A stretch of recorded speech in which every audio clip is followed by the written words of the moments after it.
What's up, everybody? Taco Bandit here with some more dirt on trucks.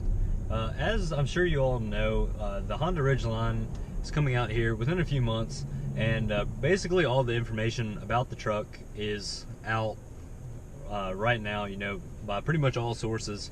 So, pretty much everything you want to know about the truck is available if you search for it.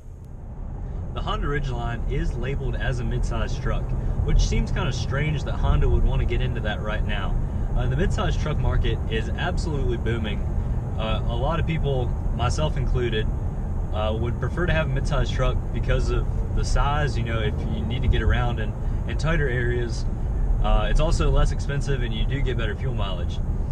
But with the Tacoma being new for 2016 and the Canyon and Colorado Twins, GM's mid-size trucks, not being very old, and talks of a Ford Ranger, the ones that we see pictures of from overseas, probably coming here within the next couple years, as well as a new Nissan Frontier, and probably something from Fiat Chrysler Association, whether that be a smaller Ram truck, and it definitely sounds like we'll be getting a Jeep truck here within the next few years.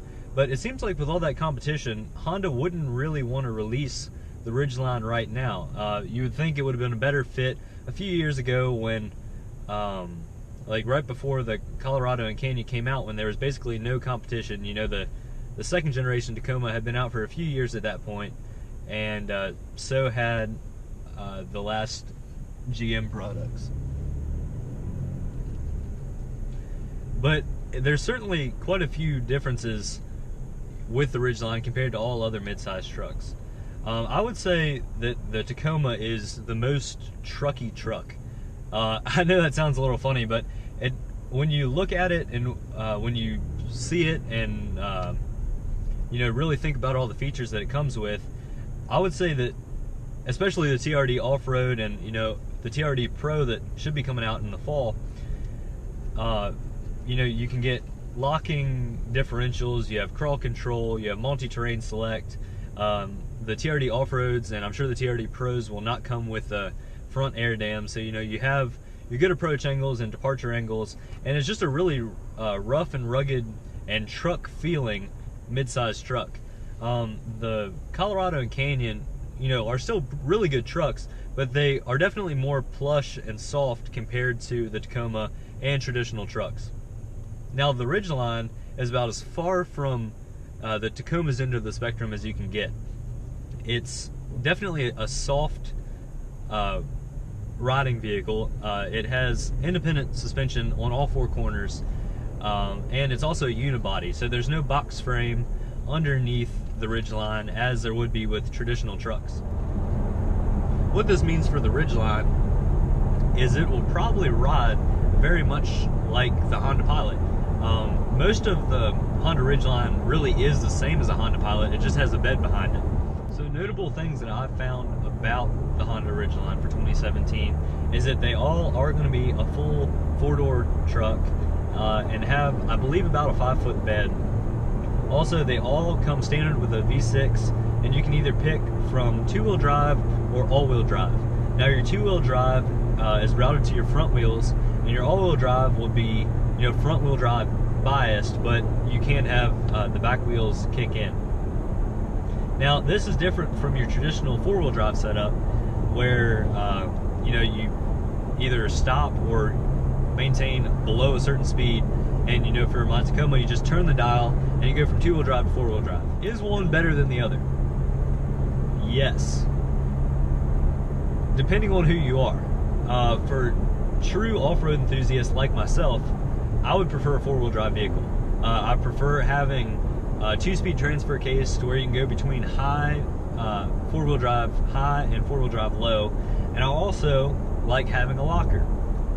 Now with an all-wheel drive vehicle, you don't have any of that, which is really good for very inexperienced people.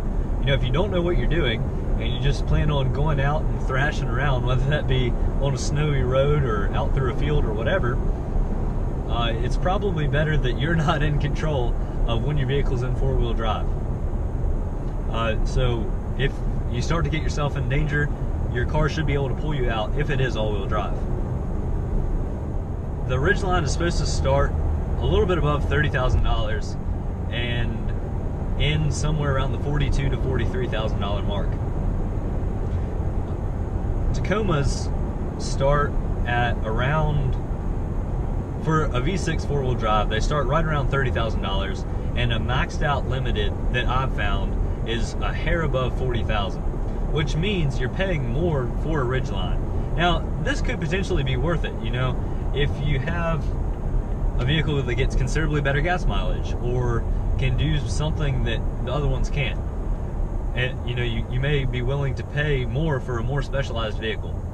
But I haven't really found anything that the Ridgeline is absolutely better at. According to the EPA numbers, the Ridgeline gets about 2 miles per gallon difference than my Tacoma and about 1 mile per gallon difference than the GM Twins. That's not a deciding factor to me. I mean, I could say if the Ridgeline got 30 miles to the gallon or more, I mean, yes, that's definitely a definitive better at fuel economy. But within 1 or 2 miles per gallon, I wouldn't really consider either one a win. You know, in real world scenarios, that could go either way.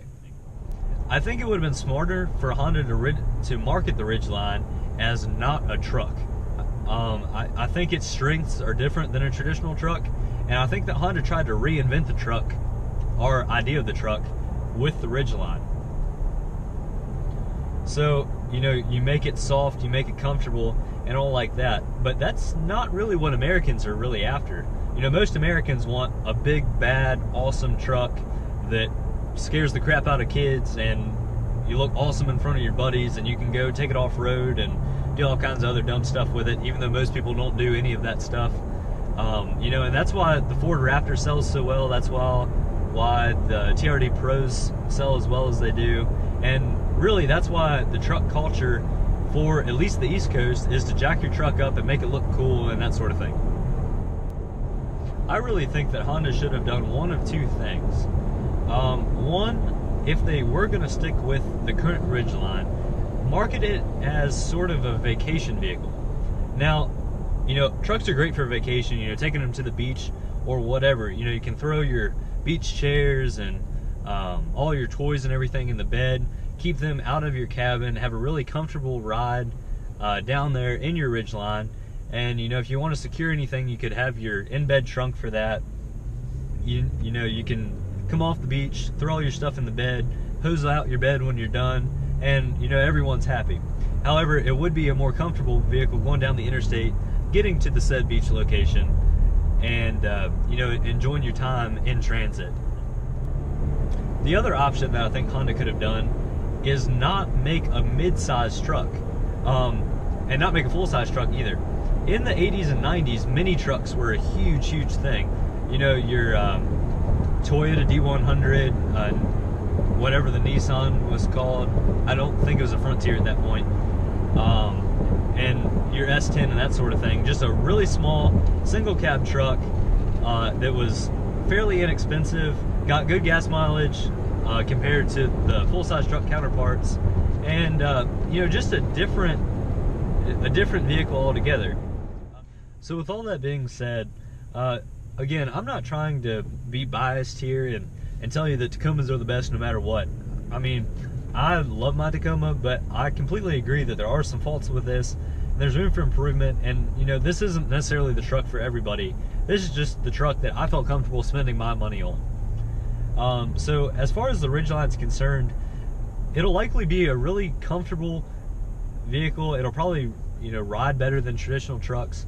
It'll probably be, honestly, pretty quick with that V6, and I believe it runs sort of like a VTEC type system. So it should be a fairly quick vehicle and be a lot of fun to drive. It just won't handle like a traditional truck and perform like a traditional truck, which could be a good or it could be a bad thing. So let me know what you think in the comments below, whether you're a fan of the new Ridgeline or whether you're not. Again, I don't think there's a right or wrong answer. I just think they're trying to reinvent the truck and sell it to a slightly different demographic than traditional trucks.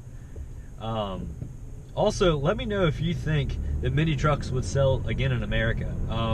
I've been discussing it with some of my friends. We're kind of on the fence about it, but it would be kind of cool to see, at least as an option, and kind of as a different choice than just going with your cheap economy cars. You know, have kind of a cheap economy truck. per se. So thank y'all for watching, and I'll catch you next time.